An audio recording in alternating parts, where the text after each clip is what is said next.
Hello and welcome to Dream Job Ready. My name is Dane Sharp. I'm your host, and my very special guest for this episode is Fred Schebesta, who's the founder of Finder. Please note that the opinions of guests are their own and not those of the companies they have worked for. This is Dream Job Ready with Dane Sharp. Fred, thank you for joining the Dream Job Ready podcast, mate. Awesome to have you on here. Let me start off with asking, how are you doing? Doing great. Thank you for having me on. Hope everyone's hunting that dream job. Mate, there's plenty of need for it now, as you're well aware of. It's been a rough 2020. Mate, first of all, just before we get into it, congratulations on, I guess, the success and the growth and everything in between with Finder. No doubt there's been a lot that's gone on over the 15 odd years, I think it is now, roughly. So, can I ask you really quickly, is it still a dream job, first and foremost? And second, for those that aren't completely aware, how did it all get started? So I think I'm fortunate enough to be able to combine some of the things I like, technology, marketing, and sort of finance all into one place. And I kind of got started by just sort of building websites because I liked it, and I was building a gaming website. I used to run an Age of Empires clan, and so I built a clan website, and that inspired me to learn design and those kind of things. I just naturally like to do it, and we sold that. Those websites to other people, and that sort of set us on that journey. And I think it's always been an area I've enjoyed. I think my role's changed a lot over time. A lot. So I don't know, this idea of dream job, I'm not sure if I think it's more an evolution and a constant questioning of what you like to do and what you're good at. And I just kind of always go towards that, and I guess try and find really incredible people to do the other parts that I'm probably pretty weak at, and stick to just what I'm kind of good at, and sort of roll from there. Mate, and I hear you, and that's my consensus starting this brand is I really don't think there is one dream job. If you're lucky to have one for the rest of your life, good on you. But yeah, for me in my career, from what I've seen, people such as yourself, it's iterations is what interests you at a certain day or month or year or a certain company or another that I think is, keeps the fuel burning and keeps that excitement happening.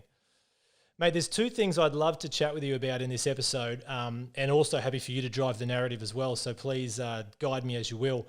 Number one is obviously really keen to kind of talk about how you've developed, as you've touched on there, personally and professionally throughout your career, because I know that's going to be invaluable for someone that is about to do that next.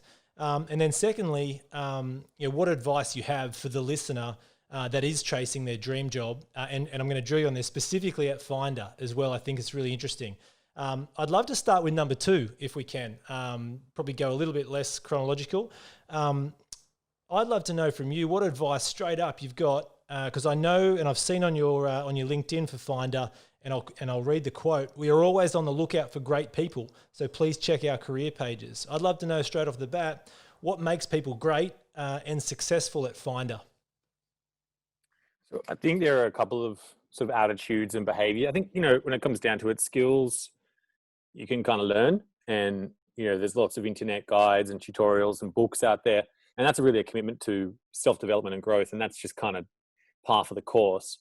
I think there are a key couple of attributes and behaviors. The first one I think is proactivity. So I don't tend to give the address of the interview out to people. If you can't go on the internet and look it up and find it, then, you're probably not going to survive at Finder. The second thing I kind of look for is, I guess, what I call grit, which is, can you handle hard knocks? Can you handle getting thrown around? Can you handle chopping and changing and adjusting and adapting? And I think as an organization, we're quite good at that, quite good at being adaptive, finding new gaps, and hitting them quite hard and fast. And that's kind of essential to us as an enterprise. And, we all bond on that. We have our third value. We've got 5 values. Our third value is go live, which is, we have a bias to putting things live on the internet, and we love going live. And I think that's, a lot of, you got to have that inside you. You got to be like that. And that's what greatness, I think, is part of. And the last one is you've got to aspire to greatness. I think if you don't have a bigger vision of yourself, and if you don't think that the current version of yourself is anything other than just a simple moment in time, what I look for is the future potential of who you'll become. I don't look at people who they are today. I look at the person that they will be. And I believe and have faith and trust in them growing and aspiring to be that person. And if you want to do that, then I think we're the environment to make that happen.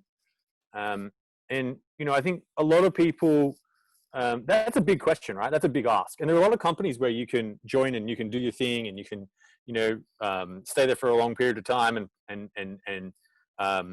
continue to have long periods of service and aspire, or I guess, go up the ranks. That's not really, I think, the best, person that might be suited to Finder, because I think that really this company is constantly changing. It's constantly evolving and growing and stretching. And, pretty much the role you have today is probably not going to be either needed or probably extended or changed in the future, because it's such a fast growing company. And so you've got to be able to handle that. And you've got to want that, as opposed to, and lean into it, as opposed to expecting that the runway is set, that the path is clear. It's not going to be clear. It's going to be bumpy. And, if you're comfortable with that, then, you don't become a sailor in smooth seas. And if you want to become a sailor, we've got a rocket ship you can come and join. I'm curious to know, do you think that's a skill set of yours, being able to identify who has that key aspiration? Because I think, most people probably want to be great, but I really think it's interesting, the aspiration to be great, the enthusiasm and that, hardcore grit to be great are 2 different things. I 100% agree with that. Do you think that's a skill set of yours, being able to kind of identify those that do have it? Yeah, I think I do to some extent. And I think, a lot of the people that have joined very early on, and a lot of the early people I hired, for example, into the US team when I was, over there, and, also into Finder, they have those feelings and they have the skills and a lot of the other people afterwards as well, because you set the tone. You set the tone from the beginning, and then people who are after you, they hire people like them, and so they tend to, it continues on. And we're trying to become a company of giants and hire people that are bigger than us constantly, as opposed to, a company of dwarfs. You don't want to hire someone, that's less than you, because that's a tough thing to breed and a tough thing to cultivate, but we celebrate that at Finder. And I think that's probably, how we go about that. I think people who can attract in great people as well, they tend to do, really well in Finder. And I think, they obviously are on a personal growth and a pathway of self-development. And I think, that's a hard thing to go and cultivate and establish, and sometimes we've got it wrong, but we've gone and refixed that. And after we fix that, it has a massive upswing, and things tend to feel right inside the company. And it's just kind of our views. Other companies could probably operate with differently, but they're kind of hard and fast yes and no's from us. I tend to ask a question like, do you love to win or hate to lose? And if you say, well, I don't mind, I love winning, but I don't mind losing from time to time, you can probably go on someone else's team, because I'll take the win every single day, no matter what.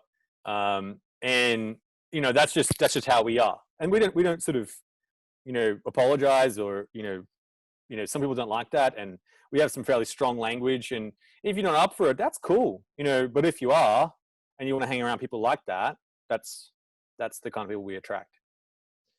Mate, that's great. And, culture is obviously so critical. And I think there's a lot of companies that do lack it. And it makes it, in many instances, a better transition for someone coming in quite quickly to work out, is this me or not? And, for sure there'd be people that hang around too long, even if it isn't them, just to try and get through it. But, if you're making a point of difference by really, in black and white saying this is our culture, that's going to cultivate that. And one of the questions I want to ask you is, as you've grown and expanded into, I believe now 6 countries, you've got offices, has that been an easy thing for you? How have you maintained that with all the different, personnel that you've had to acquire across those different countries?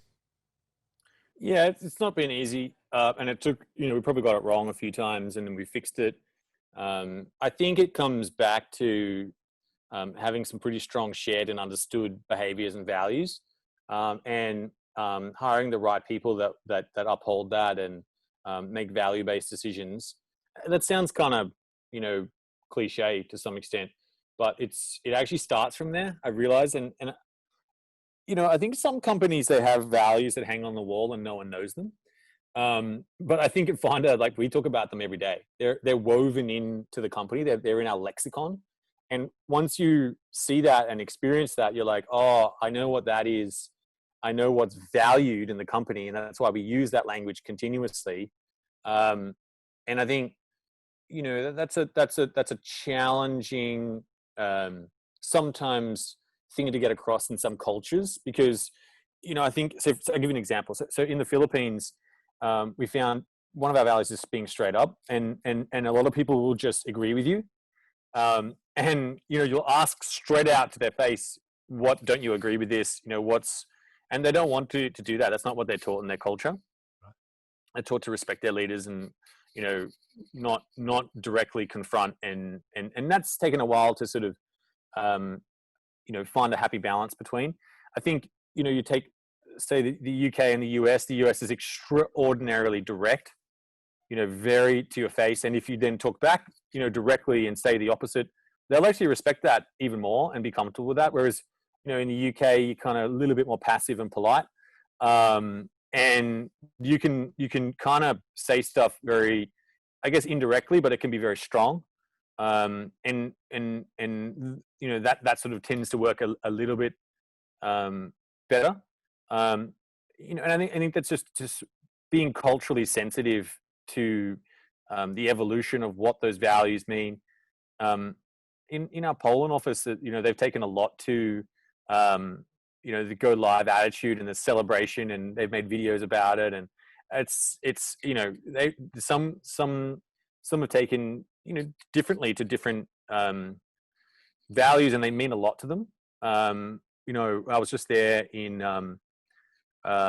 February, and I just didn't realize how powerfully they interpreted the 5th value of mastering your craft. And I just didn't realize how much it meant to them. But now, after being there, I was like, oh, I see what that means. And, now I understand the translation, from their side. And I think that's what you just kind of need to be. It just took me a while to sort of understand that. Mate, I think that's great for any listener to know that you're still, learning and picking stuff up as you go, even, where you are in your career. I want to just jump back to the first thing you mentioned for, keys to success around proactivity, because I love that, especially how simple, but challenging probably for some people, how simple that first task you throw to people is. Like, I'm not going to give you the address, work it out. Let's get real critical on that.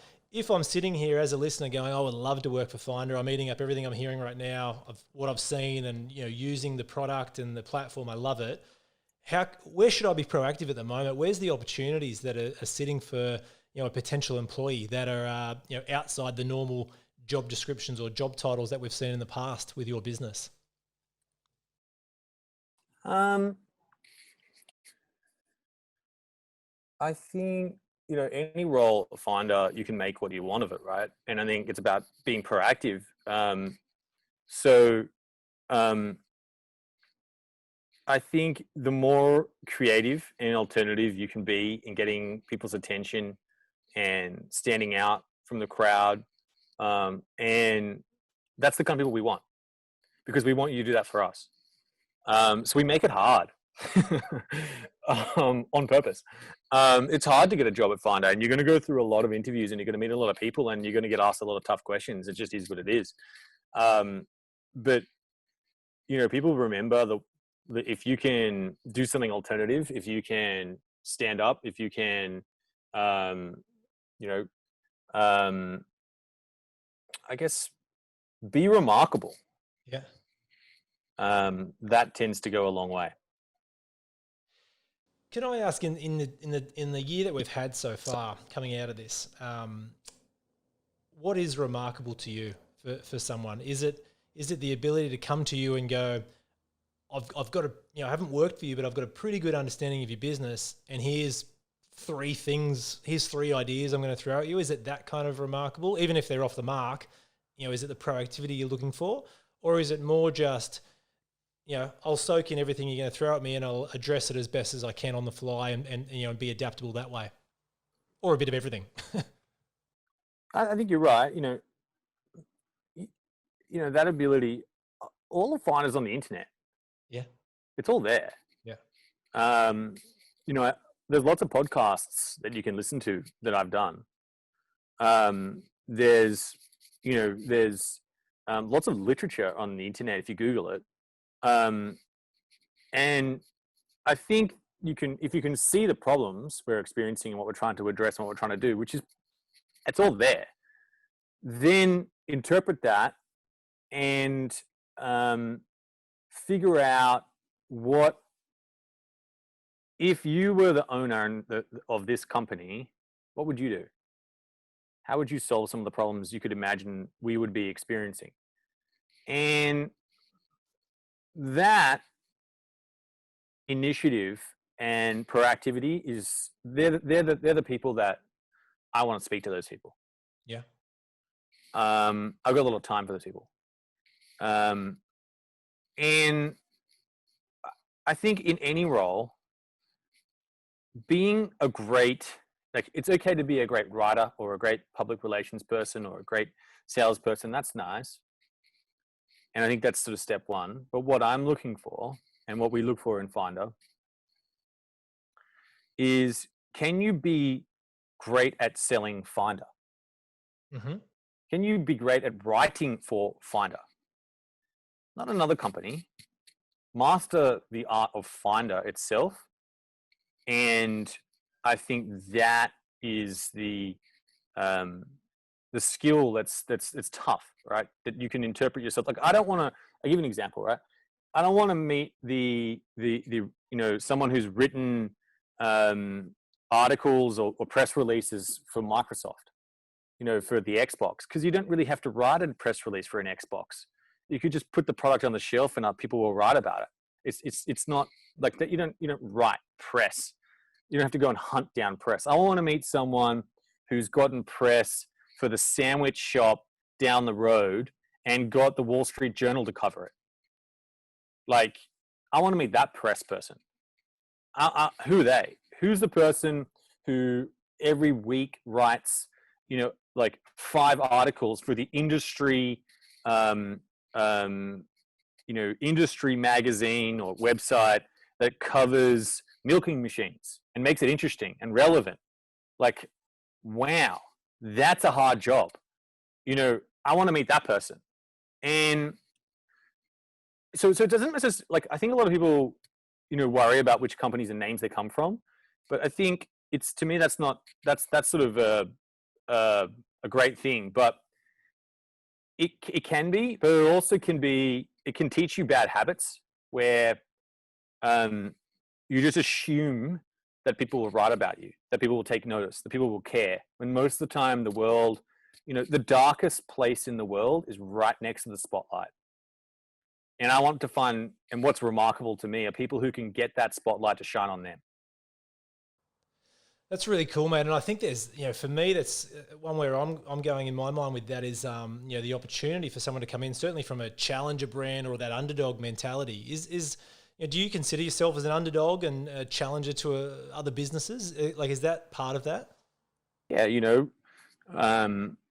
they used to not let me in the building, and now look at us now. Yeah, we're on the rooftop. We still love being that outsider. Love trying to start from nothing, and we don't expect people to care. We need to earn that. And that just comes from the University of Hard Knocks, right? I know how quiet it is, and how easy it is to get forgotten. So continuously starting and recognizing that there is zero entitlement. You have nothing. A world owes you nothing. I think, that's something which is deep down seated and recognized inside us. Mate, the next episode I'm releasing after this one is an interview I did with a lady named Blondine Jean Paul, who's in the States, and her resume is amazing. I connected with her many years ago when she was head of marketing at ESPN. She's worked with the New York Knicks, Heineken, Diageo, like amazing brands. But even within those companies and brands, one thing that's always fueled her is she's always had jobs that are the more challenging jobs. When she was at ESPN, she talked about how they were about to shut down the ESPYs and she had to kind of revive that.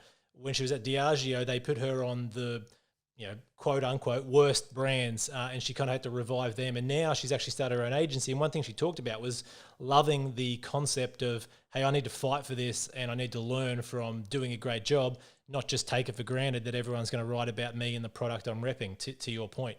So I think that's really going to fuel some people's fire. And I love what you said there about it doesn't matter necessarily what the company or the product you're repping today is. You still could be a great fit for Finder. Down to the detail, mate, I'm going to jump to our question of the week because I think it's really critical. I had a chat with a student actually that I've been going back and forth with, just sort of trying to, not really mentoring, but trying to help out, and has given me some great feedback of the podcast. One of the questions they asked, which I think is really relevant for you, mate, is within Finder, what's the makeup of, your jack of all trades employee, and what's your makeup of I'm a hardcore specialist? I think so there's Finder and there's Finder Ventures. So in Finder Ventures, they're much more Swiss Army knife, jack of all trades kind of people. In Finder, it's evolved a lot more to being specialists because the roles are more established and understood. That being said, there are new areas and there are people that do lead some of the creativity and changes. But I think, that's kind of the higher percentage would be in the ventures team, would probably be 100%. And the more, I guess, specialist, in Finder, it's probably 95%. Gotcha. Okay, perfect. Mate, let's jump to you. I'd love to get to the core of what makes you tick to some degree. I don't want to sound cliche, the best advice you've been given, etc. But, for the listener, getting to know you, what motivates you? What have you learned? What advice can you pass on to that guy or girl out there sitting there going, I'm not quite in the role I want. I want to go out and get something new or something different or something better. Yeah, I think the first thing with that is I don't think the world is going to necessarily solve that problem for you. The first step I would do is take some time for yourself to do some deep introspection and figure out exactly who you are and what you're great at. What's your superpower? What are you 10 times better than someone else? And I think in some way, if you can get that to overlap with what you love to do, that's the ultimate. But there are, those corners exist. And normally it's, when you go to your desk and you're going to go and do something, and the first thing that you naturally want to go and do, and you go and do that thing, that is somewhat part of your work, but probably sometimes might not be exactly the main thing that you're doing. But I think that thing, go and do that. Go and find somewhere that will give you the opportunity to do that all day, every day, forever, whatever that opportunity is. And not all of it's going to be like that. Some, but if you can get a good chunk of it to be like that, that's if you're unhappy, right? But if you're happy and you're doing that, then you're in the right place and you're crushing it, right? So, and that's a different challenge, right? That's, you're doing what you love to do, but maybe you're not part of the right team. Or you're not, the company you're doing it at doesn't quite, I don't know, get it or whatever it may be. That's when you just need to find another company to do that. And the key question there, I think you want to ask is, I would suggest don't go and hunt companies, go and hunt people. Big flashy names and dollar amounts raised and funded doesn't mean much. It could be just, littered with VC placed recruited people who are there for, they're professional mercenaries, which is fine. And some of those people are great as well, but some of those people, you're not going to get that heartfelt founder feeling unique to some companies. And I think, find that person that you want to work with, that you're inspired by, that you want to be around, and figure out how to go and show them your value. And it may require you working for free. That's hardcore, but eventually your value will be, correctly valued, and you can have that conversation down the track. But I think, do what it takes to find that person that resonates with what you want to do and who you want to work with, and go after them.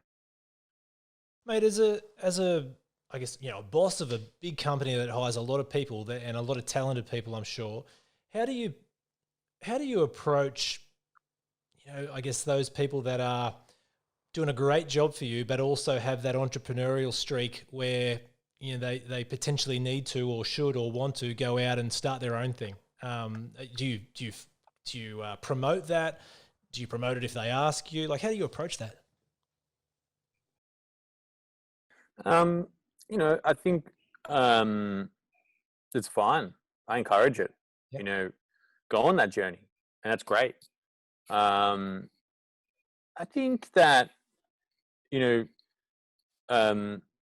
can learn a lot from that, and there are people who have left Finder and then come back as well, and that's okay. It's just that time when you need to go and learn and grow and realize different things. I call that kind of tours of duty.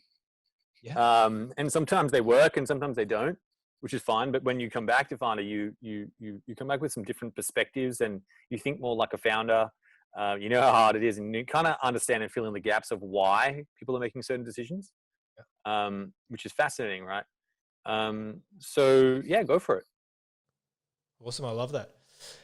Hey mate, you've come across someone that, is sort of, I guess, always dream job ready. Cause I saw on your LinkedIn, you've got multiple contributor call outs on there with the likes of, the Australian Financial Review, news.com.au, Yahoo Finance. I'm sure you're already a busy man, mate. What motivates you to do that extra stuff and more, I'm sure?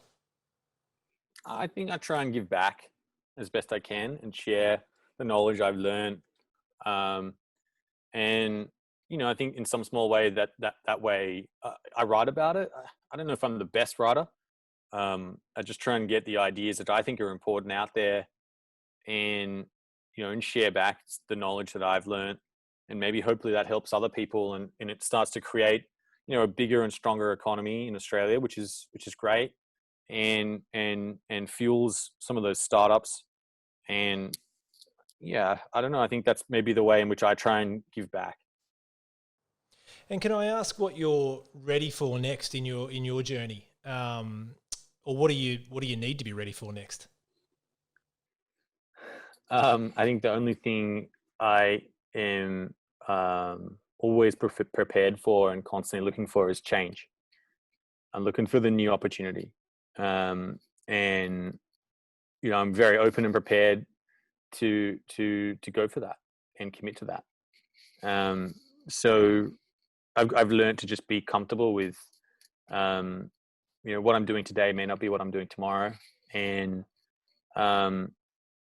getting comfortable with that. And the other thing that, we're starting to do is to, I think, get comfortable with a bit more, taking bigger risks. That's a challenge. Always a challenge, I think, in life. But that's sort of as we sort of grow and take on bigger and bigger goals, need to figure out how to balance that and emotionally reconcile that, and find people you can I guess trust and know that they are aligned and scale past you just yourself. I think that's been a massive challenge for me personally, and it's something which I'm working on. And does that mean are you an inwardly motivated, inspired person, or do you also seek inspiration, motivation from external factors as well? I definitely do a bit of both. I think, I run and I try and exercise and, you know, get focused through that. But I definitely enjoy and feed from other people's energy, and I give them energy and they give energy back. That's why we've got the energy zone here, which is just next to my desk. Yeah, for those people that are For anyone who- listening to this, Fred's standing in a very blue and graffitied wall. I'm sure there's some inspiring stuff on that wall, but yeah, there's a big logo that says the Energy Zone. And correct me if I'm wrong, mate, you just finished a few push-ups before we hit record on this podcast too, right? So you got to are squeeze them fun. out. And there's we got a couch here as well. I don't know if you can see, just to, bring the energy in. And I had this vision of myself, kind of trying to cultivate that and inspire and challenge and give energy and receive energy as well. You've got to be open to feedback and listening. That's another thing about that. That's always super important. And I was just about to say, you can't always be up yourself either. You can't always be 100% on. So I think not only is it important to, listen and take in from other people, and contribute to that and collaborate that way. But I think taking fuel and energy from other people is important as well sometimes to keep your energy levels up. Mate, this has been awesome. I'm going to go back to, 3 of those key items you talked about: proactivity, grit, as you said as well, handling those hard knocks, and number 3, aspiring to greatness. I want that to hit home with anyone listening to this, and I'm sure that they can follow you across your socials, especially your LinkedIn, where you're quite active. Matt, I really appreciate it. I guess any last remaining words for any aspirational finded to be employee out there that you've got for us? If you look back in history, there are pivotal moments in time where things change, and there are people who are have taken a long time and are extremely persistent to sticking to their goals, and they tend to create a movement. And my submission is seek and find those people, and don't worry too much about where you're sitting on their rocket ship. Just get on board and know you're on the rocket ship, and soon you'll find your seat. And that would be my advice, mate. Words of wisdom, gold. Fred, super awesome to have you as a guest on Dream Job Ready, mate. I really appreciate it. Appreciate your time, and again, huge congrats on what Finder has become, and I think more excitedly, the rocket ship venture that you're going to continue to be on. Thanks so much, man. It's awesome. I appreciate all the questions.